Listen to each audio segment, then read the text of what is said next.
So, I have a question. Is Motorola back? Is Moto back? Because I've been seeing some of these leaks coming from CES out in Las Vegas, and I'm starting to ask myself that. Is Motorola back? Now, when I say back, what do I mean by back? Because they never really went anywhere. Well, they left my pocket for a while, but they might be back. Now, if you're like me, Android user, lifelong Android user, I've basically had, well, I'm not going to say I've had every phone from every manufacturer under the sun, right? At least here in the US, I've had all Android phones: Pixel, Samsung, OnePlus, Motorola. Well, I stopped buying Motorola phones back in, I think the very last Moto phone was the X4. Do you remember that one? So it was this phone. It was the Moto X4. Now, this was really cool. It was running on stock Android. I loved it. That was the last Motorola phone. I never really answered the question of why I stopped using Motorola, and that's simple. It's because they stopped updating their phones.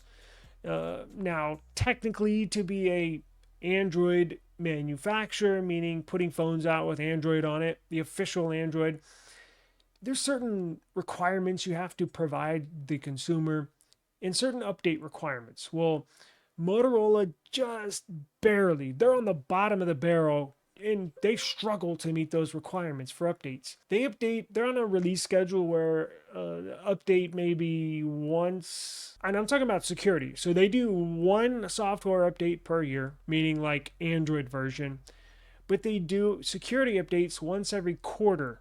That's once every 3 or 4 months. And it felt like damn near 6 months since I had an update. I mean, it was frustrating. It's imperative to have a device that gets monthly security updates. That's why I am back on the OnePlus train. Is because OnePlus, guess what? They used to lack, they used to slack a little bit in the update department back in the day, but they're up to date with up. In fact, I just got a Google Play System update about an hour ago, right, on the OnePlus 15. So OnePlus is back. It is imperative for these manufacturers to update their phones, and Moto just, quite frankly, kind of stopped. Now, why would I take Motorola serious if they didn't even take their phone serious? You see what I'm saying? Like, I give up on them years ago. Screw it. I'm just never going to use a Motorola again. Well, looks like times are changing. There's a new device and a new promise. This new device, flagship level, their new promise, update schedules regularly. Updates once a month. They came out and promised that, not just once a month, but for 7 years. So Motorola is stepping up to the big boys table, and I think they want to be considered one of the flagship Androids again, because this new Motorola device, the Moto Signature, it's going to have a flagship processor. It's going to have the Snapdragon 8 Gen 5 chip. So not the 8 Elite Gen 5, which is you can find in the OnePlus 15. It's still a flagship CPU. The one that's going to be in the OnePlus 15R. Still a flagship CPU. It's going to be badass, and Motorola is gonna sport it in this new Moto Signature device. It's also gonna have triple 50 megapixel rear camera setup, and these sensors are going to be, they're really good sensors. This phone looks badass. I think I'm gonna have to get it. It's gonna be available in two colors. It's gonna be in a olive color, kind of like a dark green, in a carbon color, which looks badass. It's going to be 6.9 millimeters thick. 6.9, that's maybe a half of a millimeter, tiny bit thicker than the S25 Edge. So this thing's going to be pretty freaking slim. That's just barely scratching the surface of the specs. So as I mentioned, Snapdragon 8 Gen 5 SoC. It's going to have a 6.8 inch OLED display, 165 hertz.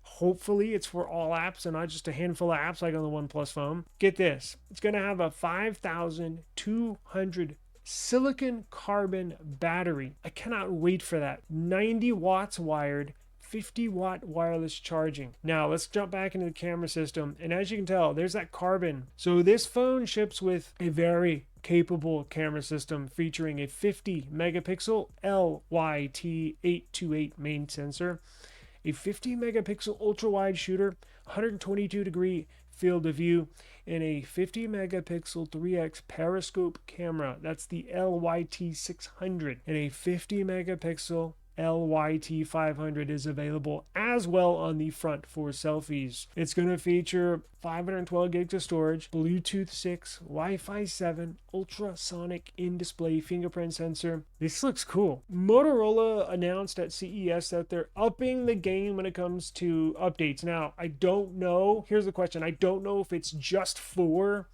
this Motorola Signature phone, because it is going to be their quote-unquote flagship, or if it's going to be for all Motorola phones moving forward. You would hope that would be the case. Let's be honest, I don't expect them to jump all in on all devices, but at least give us something we can be excited about and actually want to purchase. And I think the more I'm looking at this, the more I'm thinking about this, the more I'm reviewing the specs, and I've looked at this quite a bit today, the more I want to get it. Motorola announced that this signature, Motorola Signature, is going to support 7 Android operating system upgrades and security patches. I'm assuming it's going to be monthly, just like Pixel, just like Samsung, just like OnePlus, because that's where they need to be. If they want to be taken serious, they need to get serious about their phones.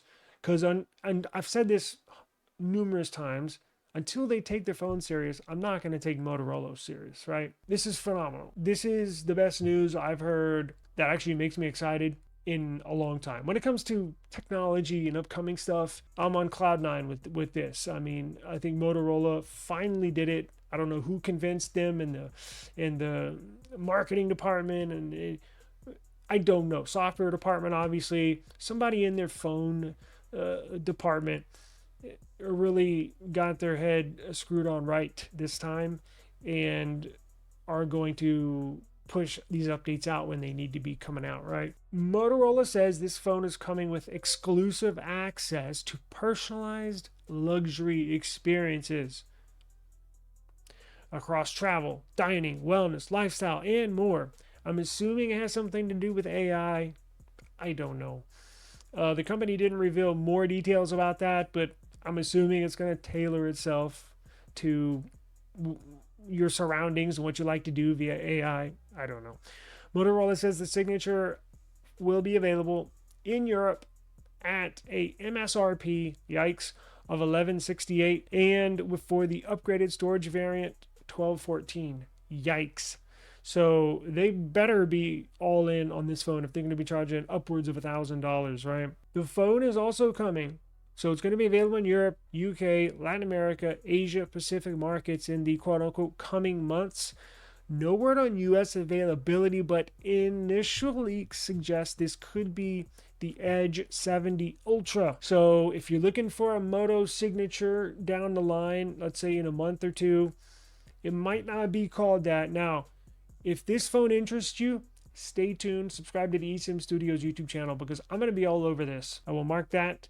And whenever something pops up, I'll keep you updated on this Edge 70 Ultra, aka Motorola Signature, for potential US availability. So hopefully Moto's back in the game because that would get me very, very excited.